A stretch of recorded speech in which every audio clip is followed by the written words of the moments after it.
बिस्मिल्लाहिर्रहमानिर्रहीम अस्सलामु अलैकुम वरहमतुल्लाहि वबरकातुहू। औकात टीवी अब्दुल जब्बार अंसारी थोड़ी खिदमत हाजिर है।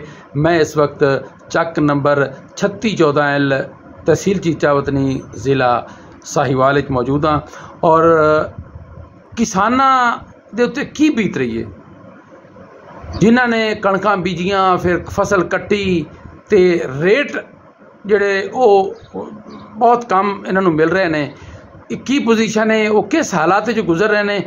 आओ साडे नाल एक किसान मौजूद है उन्होंने असीं पुछदे हां कि की सूरत हाल है। अस्सलाम वालेकुम। वालेकुम अस्सलाम जी। की नाम है जी तुहाडा? मेरा नाम जी मोहम्मद अशरफ। मोहम्मद अशरफ, तुसीं माशाअल्लाह कणक बीजी ते ठेके ते बीजी सी या आपदी ज़मीन है तुहाडी? ठेके ते जी। अच्छा, किन्ना ठेका? ठेका जी 1,24,000 रुपया किले दा। किले दा। ते हुण तुसीं कणकां वढ लईआं। हाँ जी। की रेट चल रहा अजकल? रेट नूं जी फिर पुछियो तुसीं, जदों पहला स्टार्टिंग शुरू काम कीता ना बिजाई दा। हाँ हाँ। 4,4500 रुपया रूटन। अच्छा। 2500 रुपया वहाई। हाँ हाँ। 15,000 दी बोरी DAP दी, 6,000 दी सोना यूरिया। एक किले च? एक किले च। अच्छा। ये सारा टोटली हिसाब लाया सी, ये 40,000 रुपया पहले पानी नाल है। ये जिमीदार किसान का 40,000 दे विच पहला पानी लग्या। अच्छा। फिर जी स्प्रेमा, फिर जी उत्तों फिर 2-2 3-3 बोरियां खादां दियां। कणक दी काश्त हुई है जी 40 मन तक किले दी। औसत आई है? औसत आई है। ठीक है। उस तो बाद जेडे टूलां दे बिल सीगे वो सानू 70 रुपये यूनिट है। अच्छा।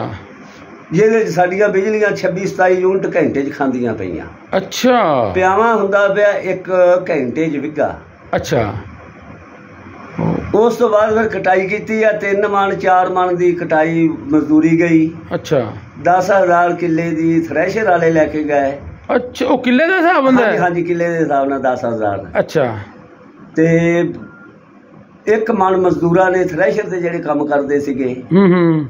कणक 40 ਤੇ ਅੱਗੋਂ ਔਸਤ ਗਾਂ ਹੁਣ ਸਾਡੇ ਕੋਲ ਖਰੀਦਦੇ ਪਏ ਆ ਜੀ ਗਵਰਨਮੈਂਟ 2200 ਰੁਪਈਆ 2300 ਰੁਪਈਆ। ਜੇ ਕੋਈ 2800 ਕਹਿੰਦਾ ਉਹ 2 ਮਹੀਨਿਆਂ ਦੇ ਕਾਰੇ ਤੇ ਲੈ ਕੇ ਜਾਂਦੇ ਪਏ ਆ। ਅੱਛਾ। ਤੇ ਉਹ ਵੀ ਇਤਬਾਰ ਕੋਈ ਨਹੀਂ, ਪੈਸੇ ਮਿਲਣਗੇ ਨਾ ਮਿਲਣਗੇ ਕਿ ਨਾ ਮਿਲਣ। ਅੱਛਾ।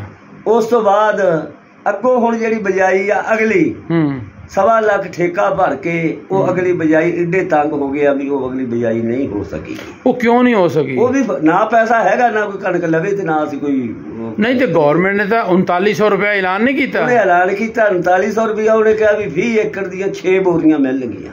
20 ਏਕੜ ਦੀਆਂ 6 ਬੋਰੀਆਂ? ਹਾਂ, 20 ਏਕੜ ਦੀਆਂ।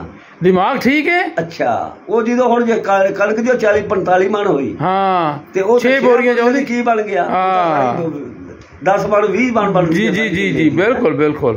ਉਹ ਇਸ ਕਰਕੇ ਕਿਸਾਨ ਵਿਚਾਰੇ ਜਿਹੜੇ ਆ ਪਰੇਸ਼ਾਨ ਤੇ ਤੰਗ ਬਹੁਤ ਹੀ ਥੱਲੇ ਲੱਗ ਗਏ। ਸਮਝ ਲੱਗ ਗਿਆ। ਕਮ ਸੇ ਕਮ 50,000 ਰੁਪਇਆ 20 ਕਿੱਲੇ ਮਗਰ ਨਾ ਘਾਟਾ ਪੈਂਦਾ ਪਿਆ। ਅੱਛਾ, ਇਹ ਦੱਸੋ ਬਈ ਤੁਹਾਨੂੰ ਕਿੰਨਾ ਰੇਟ ਹੋਵੇ ਤਾਂ ਫਿਰ ਤੁਸੀਂ ਸਮਝਦੇ ਹੋ ਕੀ ਮਸਾਇਲ ਕੀ ਨੇ? ਹੁਣ ਕੀ ਕਰੇ ਹੁਕੂਮਤ? हुकूमत का यही मसाला भी जिमें हुण मतलब सानू खादा मिलियां वा, ये तां 5500 भी कणक दा हुंदा, फिर खाता पूरा हुंदा। गल आ बई हुण रेट वधाउंदी आ ते लोग कहंदे आ जी महंगाई आ, रोटी महंगी होऊ, घट कर दिया तुहानू घाटा है। हुण हुकूमत किधर जावे? हुकूमत का ये है ना भी हुकूमत फिर दूसरे घाटे जेडे बिजली आ वो काम करे। अच्छा। खाद काम होवे। अच्छा। तेल काम होवे। हाँ। जिमीदार नूं तां फिर ही फायदा ना। हाँ। ते जे हुण मैं तेल भी अगे नालों सस्ता होवे ते खाद भी सस्ती महंगी होवे ते फिर उहने तां मरना ही मरना बेचारे। हो। अच्छा, की तुहाडे किन्ने यूनिट होना चाहिए बिजली का रेट? बिजली का यही है भी जिवें हुण आजाद कश्मीर दे विच कहंदे जलूस निकलिया, उन्होंने 5 रुपये यूनिट किया गया वा बिजली वाला। टूअल वाला, दूजा टूअल वाला भी ते घरां वाला भी। अच्छा। ते साडे इत्थे 70 रुपये यूनिट आउंदा पिया। बहुत जुल्म है, बहुत जुल्म है जी। हाँ जी। घरां नूं जेड़ा ਉਹ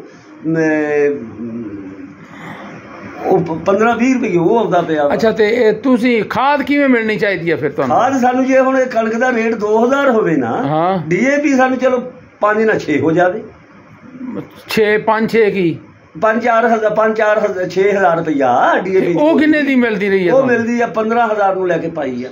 ਓਏ ਹੋਏ, ਅੱਛਾ। ਤੇ ਦੂਈ ਜਿਹੜੀ ਉਹ 6,000 ਨੂੰ ਉਹ ਲੈ ਕੇ ਪਾਈ ਆ। ਅਸ਼ਰਫ ਤੂੰ ਸਿਆਣਾ ਬੰਦਾ ਹੈ ਮਾਸ਼ਾਅੱਲਾ। ਤੇ ਇੱਕ ਦੌਰ ਉਹ ਹੁੰਦਾ ਸੀ ਜਦੋਂ ਖਾਦਾਂ ਵੀ ਨਹੀਂ ਸੀ ਪੀਂਦੀਆਂ ਤੇ ਫਸਲਾਂ ਵੀ ਹੁੰਦੀਆਂ ਸੀ, ਤੇ ਹੁਣ ਕੀ ਸਮਝਦਾ ਤੁਸੀਂ ਇਹਨਾਂ ਖਾਦਾਂ ਤੋਂ ਬਗੈਰ ਫਸਲਾਂ ਨਹੀਂ ਹੁੰਦੀਆਂ? ਹਾਂ ਜੀ, ਨਹੀਂ ਲੱਗਦੀ ਜ਼ਮੀਨ, ਨਹੀਂ ਚੱਕਦੀ ਫਸਲ। ਯਾਨੀ ਕਿ ਜ਼ਮੀਨ ਆਦੀ ਹੋ ਗਈ, ਆਦੀ ਹੋ ਗਈ ਆ। ਅਸੀਂ ਤਾਂ ਹੁਣ ਇਹ ਕਹਿੰਦੇ ਸੀ ਵੀ ਉਸ ਤਾਂ ਘਟਦੀ ਆ, ਇਹ ਬੜੇ ਚਿਰ ਦੀ DAP ਦੀ ਕਿੱਲੇ ਨੂੰ ਬੋਰੀ ਪੈਂਦੀ ਵੀ ਹੁਣ 2 ਹੋਣੀਆਂ ਚਾਹੀਦੀਆਂ 20 ਏਕੜ ਨੂੰ। ਅੱਛਾ, ਫਿਰ ਇਹ ਉਸ ਤੋਂ ਵਧੇ। ਅਸ਼ਰਫ ਭਾਈ ਬਹੁਤ ਬਹੁਤ ਸ਼ੁਕਰੀਆ ਤੁਹਾਡਾ, ਬਹੁਤ ਸ਼ੁਕਰੀਆ।